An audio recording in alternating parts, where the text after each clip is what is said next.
Pertandingan Liga 1 2022 yang berlangsung pada Sabtu 1 Oktober 2022 di Stadion Kanjuruhan Malang, Jawa Timur. Pertandingan antara Arema versus Persebaya berakhir dengan keunggulan Persebaya 3-2. Kondisi selama pertandingan dilaporkan oleh pihak kepolisian berjalan dengan tertib, namun selepas pertandingan justru kericuhan terjadi. Dari area tribun penonton, sejumlah penonton yang disebut oleh polisi datang dari kalangan supporter Aremania ini tidak terima dengan hasil kekalahan yang harus ditanggung oleh Arema FC. Mereka mencoba untuk menerabas kawasan tribun untuk menuju ke lapangan Stadion Kanjuruhan Malang, Jawa Timur ini. Sempat ada upaya penghalauan atau pengadangan yang dilakukan polisi agar supporter ini tidak masuk ke dalam stadion, tapi kondisi kericuhan sudah tidak terelakkan lagi. Aksi lempar barang tadi Anda lihat di visual, tampak di layar kaca sampai dengan saat ini sempat terjadi sampai akhirnya para atlet dari kedua tim dicoba untuk diamankan oleh petugas kepolisian agar tidak ada hal-hal yang diharapkan untuk tidak diinginkan begitu. Namun kericuhan terus berlanjut sampai ke luar stadion. Tidak hanya mengarahkan kepada supporter ataupun juga tidak hanya mengarahkan kepada anggota kepolisian maksud saya dari kalangan supporter, tapi juga sejumlah fasilitas ikut dirusak oleh sejumlah massa yang terlibat dalam kericuhan ini. Terbukti dari sejumlah fasilitas di dalam stadion rusak, terutama kursi penonton, pagar pembatas, kemudian sejumlah kendaraan taktis milik anggota kepolisian dan sejumlah kendaraan pribadi tidak hanya dirusak tapi juga dibakar. Visualnya terlihat saat ini, saudara. Kendaraan taktis milik polisi dirusak dan juga dibakar, dan bangkainya dilaporkan terakhir kali masih berada di sejumlah titik di sekitar Stadion Kanjuruhan Malang, Jawa Timur ini. Akibat insiden ini dilaporkan terakhir kali 127 orang meninggal dunia, 125 orang berasal dari supporter Arema FC dan 2 dari anggota kepolisian. Sementara 180 orang dilaporkan mengalami luka-luka dengan ragam luka yang dialami dan ditangani di sejumlah rumah sakit yang tersebar di Kabupaten dan Kota Malang, Jawa Timur. Ini adalah visual kondisi dari jenazah para korban terdampak aksi kericuhan di Stadion Kanjuruhan Malang. Sampai dengan saat ini masih kami tunggu bentuk penanganannya seperti apa. Tadi dari laporan Hilda Nusantara di Mapolres Malang, Jawa Timur, anggota keluarga atau bagi pihak keluarga supporter yang terdampak dari insiden kericuhan ini yang ingin datang ke rumah sakit diminta untuk membawa identitas yang mendukung untuk membantu proses identifikasi maupun pengenalan para korban untuk kemudian dilakukan tindakan lebih lanjut. Sambil menunggu bentuk penanganan lanjut seperti apa yang akan dilakukan pihak kepolisian, dilaporkan bahwa manajemen Arema FC akan membuka crisis center. Sampai dengan saat ini kami juga masih menunggu di manakah lokasi crisis center ini dibuka, adakah sambungan telepon atau layanan pesan singkat yang bisa diakses oleh para keluarga yang kemudian ingin mencari tahu kondisi anggota keluarga mereka. Untuk Anda yang baru bergabung, kami sampaikan kembali akibat kejadian ini, Kapolda Jawa Timur Irjen Niko Afinta melaporkan 127 orang meninggal dunia, 2 diantaranya anggota polisi. Sementara 180 orang dirawat di sejumlah rumah sakit. Pencegahan sampai dilakukan gas air mata, karena sudah lapis. Sudah mulai menyerang petugas, sudah merusak mobil, dan akhirnya karena gas air mata, mereka pergi keluar ke satu titik, di pintu keluar, yaitu kalau nggak salah pintu 10 ya, atau pintu 12, kemudian terjadi penumpukan.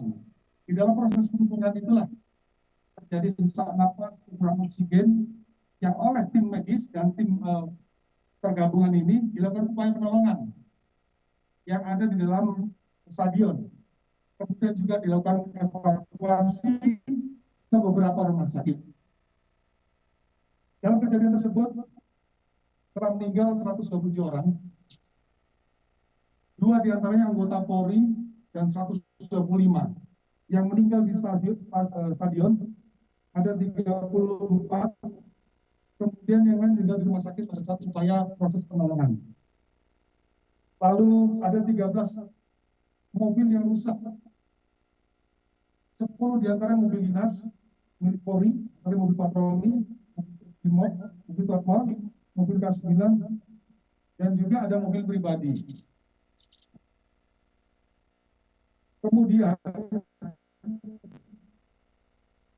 masih ada 180 orang yang masih dalam proses perawatan, tapi kita pengecekan langsung kepada kami dari terkait dengan upaya-upaya penyembuhan pada yang sedang dirawat.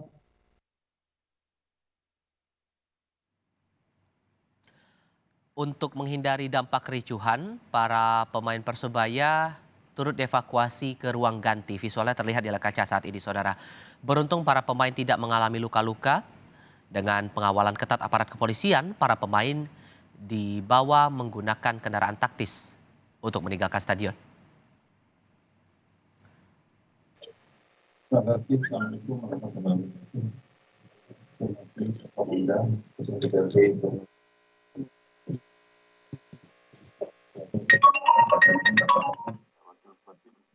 Jajaran TNI Polri yang hadir, teman-teman wartawan, selaku Bupati Kabupaten Malang ikut berduka cita dan menyesalkan adanya kejadian ini, dan mudah-mudahan ini yang terakhir untuk kejadian persepak bolaan di Indonesia.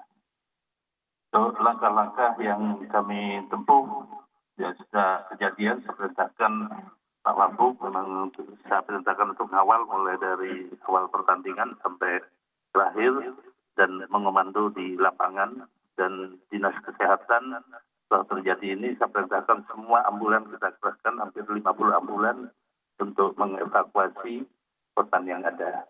Yang kedua, yang sehat sudah perintahkan seluruh rumah sakit untuk dirawat tanpa melihat identitas, karena sebagian tidak bawa identitas. Itu tadi laporan bagaimana rawat semuanya rawat, biaya semua yang nanggung nanti Kabupaten Malang. Itu supaya nanti para di rumah sakit sudah saya perintahkan semua kepada kepala rumah sakit, setiap korban yang masuk rumah sakit harus dirawat dulu. Nanti urusan biaya semuanya yang nanggung dari Kabupaten Malang. Dan hari ini kita lakukan semua yang terbaik yang bisa kita lakukan oleh Kabupaten Malang dengan keterbatasan semua sarana dan fasilitas. Mungkin itu yang bisa saya sampaikan. Terima kasih. Assalamualaikum warahmatullahi wabarakatuh.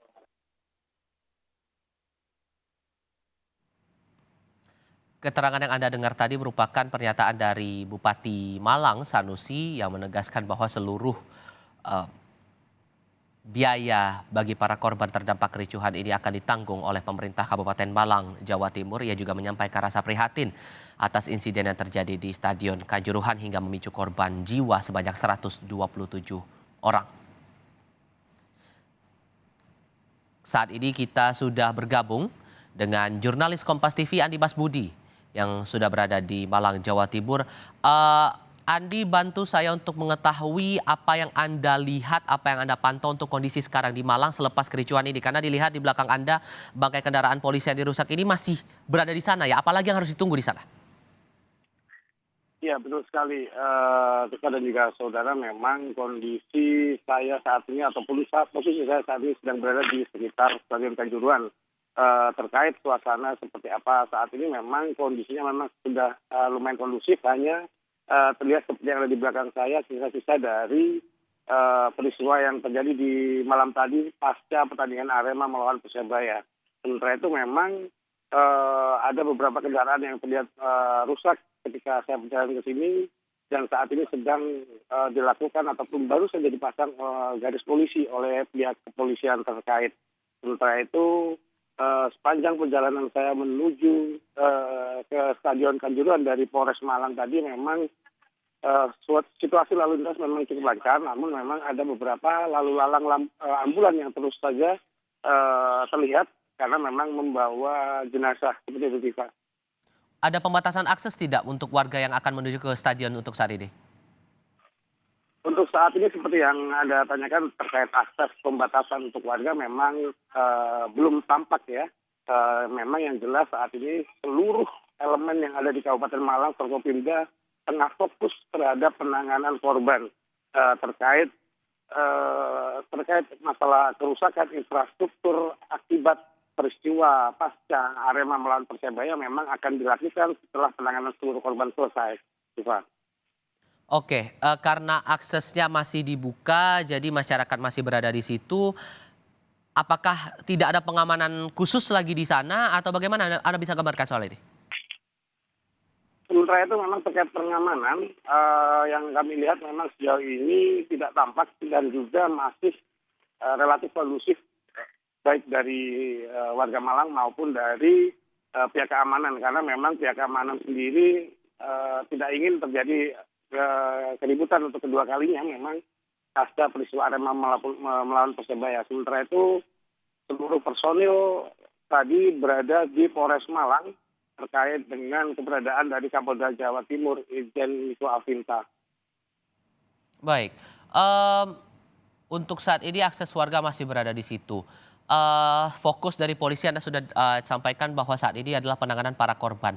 Kira-kira berapa lama waktunya untuk bisa kita tahu langkah lanjutan yang akan diambil entah itu dari Polda Jawa Timur maupun dari Polres Malang untuk menyidik ataupun juga menyelidiki kasus ini dan kira-kira siapa yang menjadi otak penggerak dari kericuhan di Stadion Kanjuruhan ini? Bagaimana tindak lanjutnya? Terkait tindak lanjut seperti apa nantinya termasuk proses hukum sejauh ini memang belum terdengar kabar ataupun belum kami terima informasi dari pihak terkait. Memang selama ini beberapa waktu yang lalu memang kami sudah mendengar dan juga menyaksikan ada rencana permintaan penundaan ataupun perubahan jam tayang dari laga Arema melawan Persebaya dari malam menjadi sore, namun hal itu sempat ditolak oleh dari salah satu pihak yang sampai detik ini juga kami masih belum bisa menyampaikan itu pihak dari mana. Yang jelas seharusnya dari beberapa pernyataan masyarakat maupun beberapa elemen warga Malang, pertandingan sekelas Arema melawan Persebaya Derby Jatim ini seharusnya dilakukan di sore hari, namun nyatanya pertandingan tetap digelar di malam hari. Hal inilah yang memang dari awal sudah seharusnya diantisipasi oleh pihak-pihak terkait. Siva. Adakah pernyataan resmi dari penyelenggara pertandingan soal kericuhan ini? Apakah sudah ada sikap lebih lanjut? Manajemen Arema FC rencananya memang akan menggelar konferensi pers hari ini terkait insiden di Stadion Kanjuruhan saat Arema melawan Persebaya malam tadi. Namun terkait kepastian jamnya sampai detik ini masih belum kami terima ataupun diterima oleh teman-teman media yang ada di Malang. Siva. Oke, Andi, mungkin bisa Anda tunjukkan kondisi saat ini di tempat Anda melaporkan sekarang, bagaimana keadaannya sekarang, dan itu kan terlihat hanya bangkai kendaraan ya. Bagaimana untuk aksesnya yang ke arah dalam stadion ini, bisa Anda tunjukkan?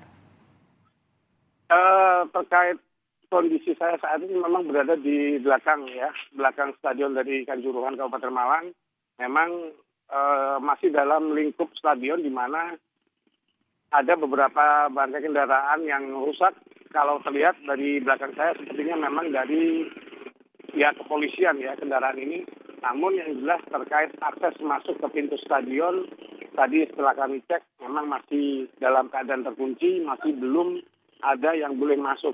Rencananya kalau melihat hal ini, pihak kepolisian memasang garis polisi di bangkai kendaraan, tidak menutup kemungkinan akan melakukan penyelidikan di bagian dalam stadion. Bagaimana kemudian yang Anda lihat saat Anda bergerak dari Mapolres, kemudian mengarah ke Stadion Kanjuruhan ini, adakah anggota keluarga yang menanti di sekitar stadion untuk mengetahui kabar ataupun juga keadaan di Kanjuruhan saat ini? Jarak Mapolres Malang tempat konferensi pers Kapolda Jatim pagi tadi menuju ke Stadion Kanjuruhan memang tidak lebih dari 3 km. Ketika saya berjalan dari Polres Malang menuju ke stadion, memang situasi lalu lintas lancar, suasana juga seperti habis turun hujan tadi malam dan pagi tadi. Namun ketika saya melewati salah satu rumah sakit, jadi Rumah Sakit Umum Daerah Kepanjen, memang masih terlihat rekan-rekan ataupun keluarga dari korban yang tengah dirawat di Rumah Sakit Umum Daerah Kanjuruhan akibat dari insiden pasca pertandingan Arema melawan Persebaya. Iva. Baik, untuk sementara waktu kita tunggu lagi perkembangan terbaru ataupun juga informasi terkini yang Anda pantau sejauh ini dari Stadion Kanjuruhan, Malang, Jawa Timur. Andi Mas sudah menyampaikan beberapa laporan tadi terkait dengan kondisi saat ini di sana.